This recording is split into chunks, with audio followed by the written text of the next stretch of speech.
कल्पना कीजिए कि आप पहली बार राजा रवि वर्मा की पेंटिंग देख रहे हैं, लेकिन 2026 में नहीं, साल है मान लीजिए 1890। भारत में अभी ब्रिटिश शासन है।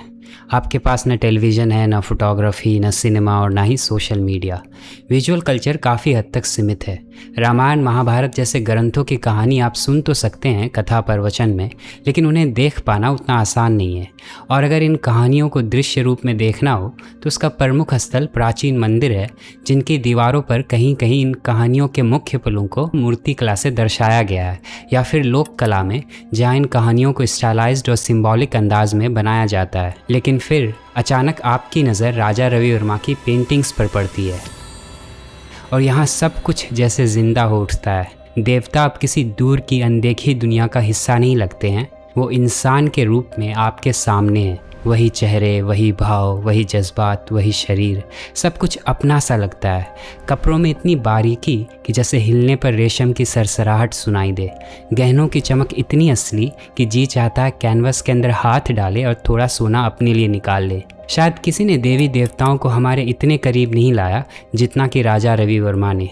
उनकी हर पेंटिंग एक कहानी कहती है, और उनकी सारी पेंटिंग्स में से मुझे ये कहानी सबसे ज़्यादा पसंद है। पहली नज़र में ये पेंटिंग साधारण सी लगती है, शायद तुरंत पकड़ में ना आए कि यहाँ हो क्या रहा है, पर जैसे ही आप इस पल को समझते हो, ये आपके जहन में एक गहरी छाप छोड़ जाती है।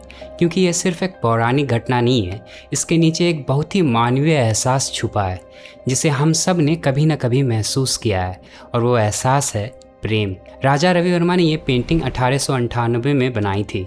इसे देखकर लगता है जैसे कोई फिल्म चल रही हो और किसी ने अचानक पॉज बटन दबा दिया हो। थिएटर की दुनिया में एक कॉन्सेप्ट होता है जिसे टैबलू कहते हैं। इसमें कलाकार एक खास पल पर एकदम से थम जाते हैं ताकि उस लम्हे के जज्बात को उभारा जा सके और दर्शकों को उसे गहराई से महसूस करने का समय मिल सके। इस पेंटिंग में भी वही ठहराव है। जब हम इस पेंटिंग को देखते हैं तो हमारी नज़र सीधे जाकर दाईं तरफ खड़ी इस महिला पर टिकती है, क्योंकि पूरे फ्रेम में वही सबसे अलग है। बाकी सब चल रहे हैं, वो नहीं। उसने गेरुआ रंग की साड़ी पहनी है, गले में फूलों की माला है, लेकिन जो चीज आकर्षण का कारण है वो है उसका पोस्चर। वो एक हाथ से अपनी एड़ी को छू रही है और पीछे मुड़कर देख रही है। वो ऐसा क्यों कर रही है, इस सवाल का जवाब ही इस पेंटिंग का सबसे बड़ा राज है, जिस पर हम थोड़ी देर में बात करेंगे। फिर हमारी नज़र उसके सामने खड़ी इन दो महिलाओं पर जाती है। उनका पहनावा भी वैसा ही है। एक के हाथ में फूलों की टोकरी है, दूसरी के पास पानी का मटका। एक की पीठ हमारी तरफ है, उसका चेहरा हम नहीं देख पा रहे हैं, लेकिन दूसरी उससे कुछ कह रही है और उसके होंठों पर एक हल्की से शरारती मुस्कान है।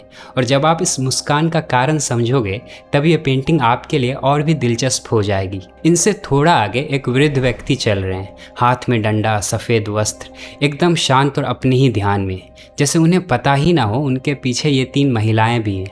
और ये लोग एक घने जंगल के रास्ते से गुजर रहे हैं। पास ही एक नदी है और दूर धुंधली पहाड़ों की चोटियां। ये जगह पेंटिंग को और भी दृश्यमय बनाती है। अगर आपने अभी तक नहीं पहचाना तो मैं बता दूं, ये शकुंतला है और ये पेंटिंग उनकी ही कहानी है। शकुंतला है तो महाभारत से, पर राजा रवि वर्मा ने प्रेरणा वहाँ से नहीं ली।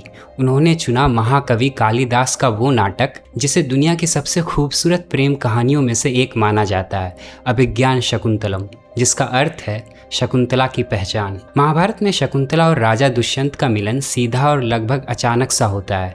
उनका संबंध जल्दी स्थापित हो जाता है और कहानी ज़्यादातर कर्तव्य, सामाजिक मर्यादा और वैधता के प्रश्नों के चारों तरफ घूमती है। लेकिन कालिदास ने इस कहानी को पूरी तरह बदल दिया। उन्होंने इसे जज्बातों का एक गहरा खेल बना दिया, जहाँ शर्म है, संकोच है, आकांक्षा है, तड़प है, एक दूसरे को पाने की चाहत है। यहाँ शकुंतला और राजा दुष्यंत का रिश्ता सिर्फ एक घटना नहीं बल्कि एक गहरा एहसास बन जाता है। राजा रवि वर्मा ने इसी एहसास को कैनवस पर उतारा है। शकुंतला जो एक हाथ से अपनी एड़ी को छू रही है, वो दरअसल कांटा चुभने का बहाना कर रही है ताकि वो मुड़कर राजा दुष्यंत की एक झलक पा सके। और उनकी दो सहेलियां अनुसया और प्रियंवदा वो ये जानती हैं, इसीलिए होंठों पर यह शरारती मुस्कान है। वो जानती है कि शकुंतला के पाँव में कांटा नहीं चुभा है बल्कि उसके दिल में बेचैनी है। राजा रवि वर्मा ने प्रेम की इस मासूमियत को बड़े ही खूबसूरत तरीके से कैनवस पर उतारा है। ये पेंटिंग सिर्फ एक पौराणिक दृश्य नहीं है, बल्कि हमारे अपने जज्बातों का एक आईना है। ये एक ऐसी इंसानी भावना है जो हर ज़माने में सच है। हम सब ने कभी न कभी ये हरकत की है, चोरी छुपे अपने प्रेमी या प्रेमिका की एक झलक पाने की। वो एक बहाना ढूंढना ताकि बस एक बार उन्हें मुड़कर देख सके अपने दोस्तों से बचकर, क्योंकि जैसे ही उन्हें भनक लगती है वो हमारी खिंचाई करने का कोई मौका नहीं छोड़ते। और जो ये देखने का एक्ट है, इसी को लुक ऑफ लव कहते हैं। इस तरह की सटल फीलिंग आपने बहुत सी फिल्मों में नोटिस की होगी। वैसे ऐसे ही ह्यूमन इमोशन और बिहेवियर पर और भी वीडियोस हैं इस चैनल पे, लेकिन कुछ वीडियोस जैसे Blood Diamond, The Fault in Our Stars और वायलेट एवरगार्डन, जहां प्रेम को अलग अलग कंडीशंस में एनालाइज किया गया है, ये वीडियोस चैनल मेंबर्स के लिए एक्सक्लूसिव है। अगर आप इस तरह के डीप एनालिसिस को सपोर्ट करना चाहते हैं तो ज्वाइन बटन पर क्लिक करके मेंबर बन सकते हैं और ऐसी कई और डिटेल्ड वीडियोस देख सकते हैं। शकुंतला की ये लुक ऑफ लव अभिज्ञान शकुंतलम के किसी एक दृश्य का पूर्ण रूप से सीधा चित्रण नहीं है, लेकिन इसमें दर्शाई गई घटना का उल्लेख ग्रंथ में भी मिलता है। कालिदास ने शकुंतला की कहानी को 7 अंकों में बांटा है और प्रथम अंक के अंत में जब राजा दुष्यंत आश्रम में शकुंतला और उनकी सहेलियों से पहली बार मिलते हैं और बातचीत कर वापस लौट रहे होते हैं, तब कालिदास लिखते हैं, शकुंतला अनुसूये अभिनव कुश सूचया परीक्षतम में चरणम कुर्बक शाखा परिलग्नम च वल्कलम तावत् परिपालयत मां यावदेतन मोचयामि। शकुंतला राजानम अवलोकयन्ति सव्याजम विलंबया स सखीभ्यम निष्क्रांता।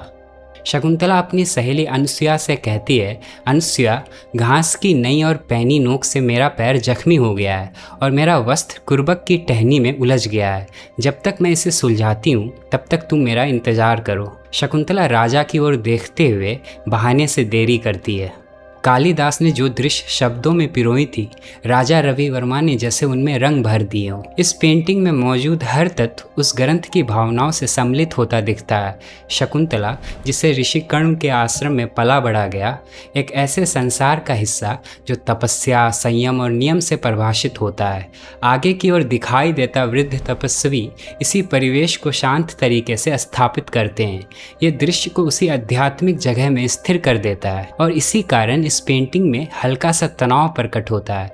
एक तरफ है तपस्वी, संयम, मौन और नियम का प्रतीक, और दूसरी तरफ शकुंतला और उसकी सहेलियां जो इच्छा, भाव और जगते हुए प्रेम का रूप हैं। राजा रवि वर्मा ने दिखाया है कि कैसे नियम और जज्बात एक ही फ्रेम में एक दूसरे के आमने सामने खड़े हैं। और इस पेंटिंग की सबसे अनोखी बात यह है कि यह पेंटिंग अपने फ्रेम पर ख़त्म नहीं होती है, ये वहाँ तक फैल जाती है जहाँ आप खड़े हैं। पेंटिंग प्रेम की कहानी है, लेकिन राजा दुष्यंत कहीं नहीं है, पर पूरा सीन उनके लिए ही सजा हुआ है। शकुंतला का वो मुड़ना, उनका अंदाज, उनके चेहरे की भाव, वो एक झलक पाने की कोशिश, सब कुछ किसी ऐसी नज़र के लिए है जो कैनवस पे नहीं है, और उनका ना होना ही इस पूरी पेंटिंग को एक नया मतलब देता है। इस तरह से ये पेंटिंग एक इनविजिबल पॉइंट ऑफ व्यू के बारे में बन जाती है। इसीलिए हर वो शख्स जो इस पेंटिंग को देखता है वो खुद इसका एक हिस्सा बन जाता है। हम सिर्फ बाहर खड़े दर्शक नहीं रहते, हम उस विजुअल स्पेस में दाखिल हो जाते हैं। हम उसमें अपनी दास्तां देखने लगते हैं, जैसे हमें कोई पलटकर देख रही हो। हमारा इस पेंटिंग को देखना, ये एहसास ही खुद एक कहानी बन जाता है।